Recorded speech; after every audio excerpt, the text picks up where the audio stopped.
How to fix Facebook featured photos not appearing. Hi guys, welcome to our channel. Let's begin. In this video, I will guide you on how you can fix if your Facebook featured photos is not appearing.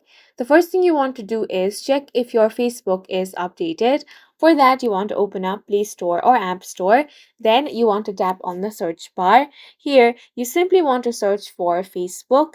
Now, if you find the update button, go ahead and tap on that and update the application to the latest version.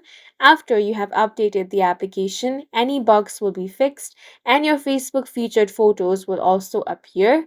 However, if that doesn't fixes your issue, next thing you want to do is launch open the Facebook app on your device. Now tap on the three lines at the top right corner of your screen. Here you want to tap on your username. Now you have the three dots. Go ahead and tap on that. Here you will have the option of turn professional mode off. Go ahead and tap on that. Tap on the continue option, then tap on turn off.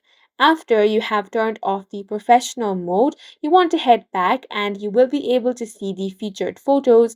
And that's it for this video. If you found it helpful, please make sure to hit the like button and subscribe for more videos like this.